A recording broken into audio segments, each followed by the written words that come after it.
100 سالہ معاہدہ معاہدہ لوزان کیا ہے؟ 2023 میں ترکی کے صدر طیب اردگان کیا کرنے جا رہے ہیں؟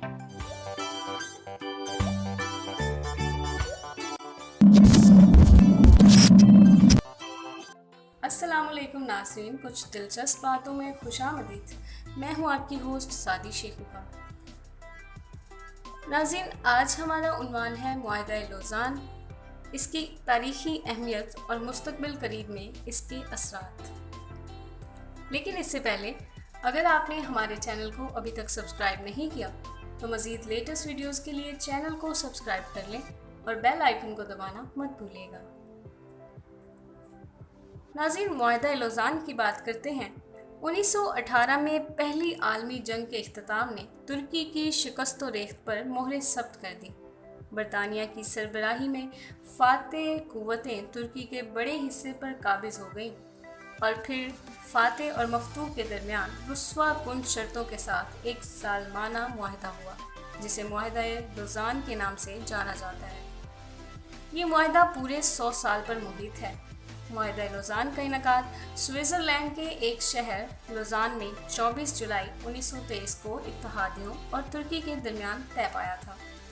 اس معاہدے کی روح سے ترکی کے ہاتھ پاؤں باندھ دیے گئے اور ترکی اگلے 100 سال کے لیے اس معاہدے پر عمل درآمد کا پابند قرار پایا۔ معاہدے کی دفعات اور ان دفعات میں پوشیدہ یورپ کی مسلم دشمنی بھی ملاحظہ۔ اسلامی خلافت ختم کی جائے گی اور اس کی جگہ سیکولر ریاست قائم ہوگی۔ عثمانی خلیفہ کو ان کے خاندان سمیت ملک بدر کیا جائے گا۔ خلافت کی تمام مملوکات ضبط کر لی جائیں گی، جن میں سلطان کی ذاتی املاک بھی شامل ہوں گی۔ ترکی پیٹرول کے لیے نہ تو اپنی سرزمین پر اور نہ ہی کہیں اور ڈرلنگ کر سکے گا۔ اپنی ضروریات کا سارا پیٹرول اسے امپورٹ کرنا ہوگا۔ باسفورس عالمی سمندر شمار ہوگا اور ترکی یہاں سے گزرنے والے کسی بحری جہاز سے کسی قسم کا کوئی ٹیکس وصول نہیں کرے گا۔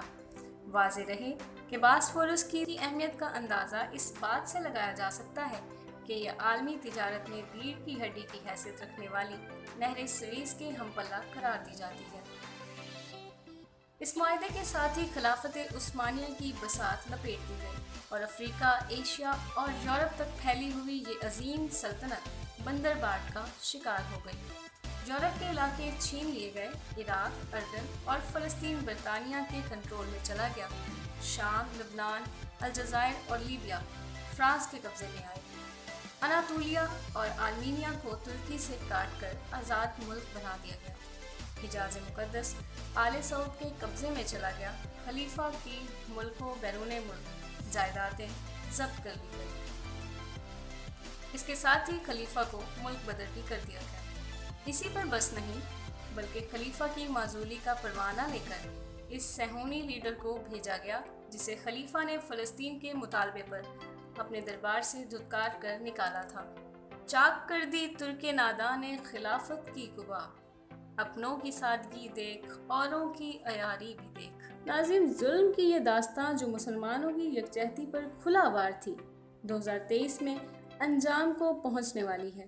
پھر ترکی اپنے علاقے مانگے گا، ملک میں تیل نکال سکتا ہے اور سب سے بڑی بات یہ کہ اسلام کے نفاذ اور خلافت کی واپسی کی بات کر سکتا ہے۔ قیادت بھی جیدار ہے۔ یہی سبب ہے کہ یہودیوں کے سینوں میں آگ لگی ہوئی ہے۔ وہ 2023 سے پہلے امت مسلمہ کا قلعہ کما چاہتے ہیں۔ ناظرین، آپ کو یہ بتاتے چلیں، یہ معاہدہ اس قدر اہم ہے کہ اس کے ختم ہوتے ہی اصولاً مسلم امہ متحد ہونے کا حق بحال رکھتی ہے اور خلافت بھی از سر نو قائم ہو سکتی ہے، کیونکہ معاہدے کی مدت ختم ہوتے ہی پہلے والے حالات بحال ہونا بالکل قانونی بات ہے۔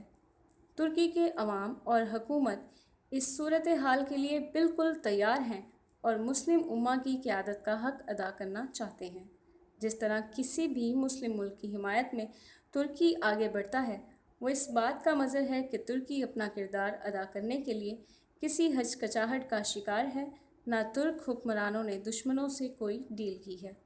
اب آگے دیگر مسلم ممالک کا فرض ہے کہ وہ نبی صلی اللہ علیہ وآلہ وسلم کی سنت یعنی خلافت قائم کرنے کے لیے کس طرح ترکی کے ہاتھوں میں ہاتھ ڈال کر آگے بڑھتے ہیں۔ ناظرین، یورپ، امریکہ، بھارت، اسرائیل وغیرہ اس معاہدے کو نہ صرف یاد رکھے ہوئے ہیں بلکہ اس کے اختتام کے اثرات کو زائل کرنے کے لیے 100 سال سے جاری کوششوں کو تیز تر کیے جا رہے ہیں، جس میں سب سے بڑا مہرہ اس وقت بھارت ہے، جو ایک طرف سعودی عرب کے فرما رواؤں کو قابو کیے ہوئے ہے اور دنیا کا سب سے بڑا مندر سعودی عرب میں قائم کرنے میں کامیاب ہو جاتا ہے، تو دوسری طرف بھارت ایران تعلقات بھی اس قدر پختہ ہیں کہ تمام دنیا کے ایران سے کاروبار کرنے پر پابندیوں کے دوران بھی بھارت میں ایران سے درآمد شدہ گیس استعمال ہوتی رہی اور ایران زر مبادلہ حاصل کرتا رہا۔ دوسری طرف چاہ بہار کی بندرگاہ بھی بھارتی تعاون سے تعمیر ہو رہی ہے، یعنی جیسے اقوام متحدہ کی کشمیر کے متعلق قرارداد کا بھارت پر کوئی اثر نہیں، اسی طرح ایران پر لگی پابندیوں سے بھی بھارت مستثنیٰ ہے۔ سعودی عرب کفر کا شاہکار بنتا جا رہا ہے۔ یہ سب عین اس موقع پر ہوا جب ترک معاہدہ ختم ہونے کو ہے اور سعودی عرب اس فکر میں ہے کہ کہیں ترکی کو خلافت نہ مل جائے، لہٰذا وہ مسلم امہ اور ترکی کی مخالفت میں اس قدر اور اچانک آگے بڑھ گیا کہ دشمنوں سے جا ملا، ان کا مذہب، ثقافت اور کردار اپنا لیا کہ کسی طرح وہ خوش ہو جائیں اور ترکی کو خلافت کا کوئی کردار دینے کے بجائے سعودی عرب کو ہی کلیدی کردار دے دیں۔ ناظرین، سعودی عرب کی غلطی یہ ہے کہ اس نے مسلم امہ کے لیے فلاحی کردار ادا کرنے کی بجائے اپنے لیڈرشپ کے لیے دشمنوں پر بھروسہ کیا۔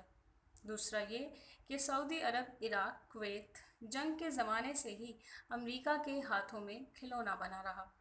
تمام تیل امریکی کمپنیوں کے ہاتھ میں ہے، ایسے میں کثیر الملکی فوج بنا کر وہ یہ ثابت نہیں کر سکتا کہ وہ کل مسلم ممالک کا نمائندہ ہے۔ سب کو معلوم ہے کہ یہ فوج صرف امریکی اشارے پر کام کرے گی اور مسلم ممالک میں سے کسی کو تباہ تو شاید کر رہی ہو مگر مدد کسی کی نہیں کر رہی، جبکہ ترکی ہر مظلوم مسلم آبادی کے لیے بڑھ کر کام بھی کرتا ہے اور عالمی سطح پر آواز بھی اٹھاتا ہے۔ ترکی اپنا تیل نکالے گا اور اپنے سمندری راستے کا ٹیکس وصول کرے گا تو اس کی آمدنی میں بھی انشاءاللہ اضافہ ہو جائے گا اور وہ مسلم ممالک کی مدد کے لیے بھی زیادہ سے زیادہ مؤثر طریقے سے کام کر سکے گا، لیکن 2023 کے بعد۔ ناظرین، یہ تھی آج کی ویڈیو۔ معاہدہ لوزان کے بارے میں آپ کے کیا خیالات ہیں؟ کمنٹس میں اپنی رائے کا اظہار ضرور کیجیے گا۔ تب تک کے لیے اللہ حافظ۔